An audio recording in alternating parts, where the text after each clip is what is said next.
నిస్సహాయులకు విధి వంచితులకు ప్రభుత్వం ఇచ్చేటువంటి ఆసరా అందడం లేదు. ప్రభుత్వ పర్యవేక్షణ లోపం, అధికారుల అలసత్వంతో అన్ని అర్హతలు ఉన్న హైదరాబాద్లో కొంతమంది ఏళ్లుగా ఆసరా పింఛన్ను నోచుకోవడం లేదు.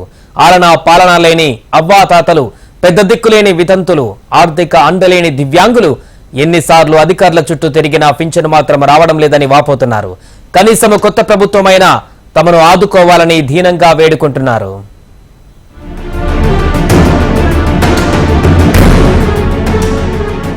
వయోభారంతో కొందరు, భర్తను కోల్పోయి ఇంకొందరు, పుట్టుకతో దివ్యాంగులు కొందరైతే ప్రమాదంలో గాయపడి అంగవైకల్యంతో బాధపడుతున్న వాళ్లు మరికొందరు. ఇలాంటి వారి కోసం అప్పటి తెలంగాణ ప్రభుత్వం ఆసరా పథకాన్ని ప్రవేశపెట్టింది.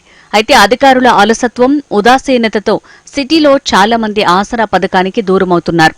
ఏ దిక్కు లేని వారికి ఆర్థికంగా చేయూతనిచ్చే ఆసరా పెన్షన్ వారికి అందని ద్రాక్షగానే మిగిలింది.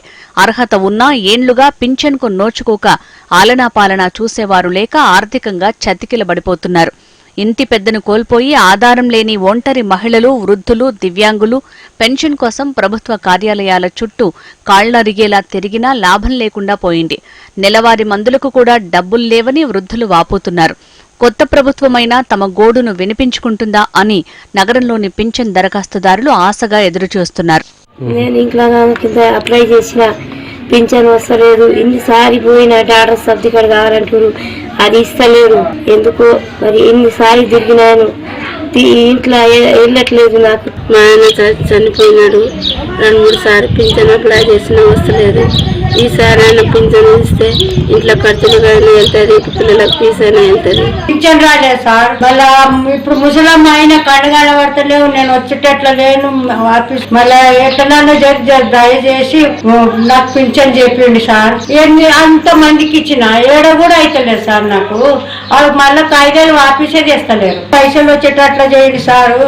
నాకు కడగాల పడతలేవు, బయటికి రానికి నాకు ఆలత లేదు. మళ్ళీ నాకు పింఛన్ దయచేసి మీకు నమస్తే చేస్తా సార్. నాకు పింఛన్ చేసేటట్లా చేయండి. ఎక్కడ పోతాని నా గోళీలకు మందుల కన్నా చేయి దాపితే అది కోపం అవుతున్నారు సార్. ఏం చేయాలి? హైదరాబాద్ జిల్లాలోని 16 రెవెన్యూ మండలాల పరిధిలో వివిధ కేటగిరీలో 2,73,890 మంది ఆసరా పెన్షన్దారులున్నారు. రాష్ట్రంలోని 33 జిల్లాల్లో 20 లక్షల మంది పెన్షన్ తీసుకునేవారు ఉంటే ఇందులో అత్యధికంగా హైదరాబాద్ జిల్లాలోనే 2 లక్షలకు పైగా లబ్ధి పొందుతున్నారు. అయినా కొంతమంది దరఖాస్తుదారులకు ఎదురుచూపులు తప్పటం లేదు. దాదాపు 4 ఏళ్లవుతున్నా కొత్త పెన్షన్ జాడే లేదు. దీంతో సాయం కోసం ఎదురుచూస్తున్న దరఖాస్తుదారుల ఆశలు అడియాసలే అవుతున్నాయి. 2019 ఆగస్టు నుంచి కొత్త పింఛన్లు మంజూరు చేయకపోవడంతో దరఖాస్తుదారులు ఇబ్బందులు పడుతున్నారు. వృద్ధులకు సంబంధించి పాత దరఖాస్తులు పెద్ద మొత్తంలో పెండింగ్ లో ఉన్నాయి. ఇప్పుడు శివార్నగర్ ఉండడం నాకు ఇంతవరకు 70 ఏళ్ళు ఉన్నాయి. పాత అయినా ఇయ్యలే, కొత్త అయినా ఇయ్యలే, ఎవరు ఇవ్వలేదు. ఇంత పింఛన్ ఇస్తే ఇంత గోడిలో మంచిగా చేసుకుంటాం. యాది లేదు, ఇంతవరకు అన్యం లేదు, పుణ్యం లేదు. యాది ఎవరు వచ్చినా అని మనం కాపాడుతలేడు. ఇప్పుడు ముసలి నా చేత కాదు, ఎవరు నాకు ఎవరు పెడతారు? వచ్చిన కాంగ్రెస్ అన్న వస్తే మాకు ఇంత పింఛన్ ఇస్తే మాకు ఇంత మద్దతు ఉంటుంది. మా ఆయన చచ్చిపోయి 4 సంవత్సరాలే. ఇంతవరకు అప్లికేషన్ పెట్టినా రాలేదు. శివాజీ కాలనీ ఉంటారు. నా పేరు అల్వేల. నాకు 60 ఏళ్ళు ఉంటాయి. ఇంతవరకు గ్యాస్ లేదు, ఏమి లేదు. అది దయచేసి ఇదన్నా కొత్తదన్నా చేయండి. ఇప్పుడన్నా కొత్తగా వచ్చింది అలా అప్లికేషన్ పెట్టినా అవన్నీ వస్తే మందులకు దానికి మాకు చేత కాదు. 2022 ఆగస్టు 15న ఆసరా పెన్షన్ వయస్సుని 57 ఏళ్లకు తగ్గిస్తున్నట్లు అప్పటి ప్రభుత్వం ప్రకటించింది. ఈ మేరకు దరఖాస్తుల స్వీకరణకు కేవలం 15 రోజుల గడువిచ్చారు. దీంతో మీ సేవ, ఈ సేవ ద్వారా 48,000 మంది దరఖాస్తు చేసుకున్నారు. అత్యధికంగా చాంద్రాయనగుట్ట, ఆసిఫ్ నగర్, గోల్కొండ, అంబర్పేట్, ముషీరాబాద్, సికింద్రాబాద్, నాంపల్లి, తిరుమలగిరి, మారేడ్పల్లి మండలాల నుంచి ఎక్కువ దరఖాస్తులొచ్చాయి. అయితే 2019 ఆగస్టు వరకు 60 ఏళ్ల వయసున్న వారికే పింఛన్ మంజూరు చేయని పరిస్థితి ఉండగా ఇక 2022లో కొత్తగా దరఖాస్తు చేసుకున్న వారి పరిస్థితి చెప్పనవసరం లేదు.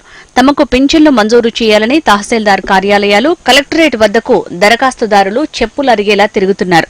2019లో దరఖాస్తు చేసుకున్న వారికే ఇంకా రాలేదని, మీరు తొందరపడితే ఎలా అంటూ అధికారులు చెప్తుండటంతో కొత్త దరఖాస్తుదారులు అయోమయానికి గురవుతున్నారు.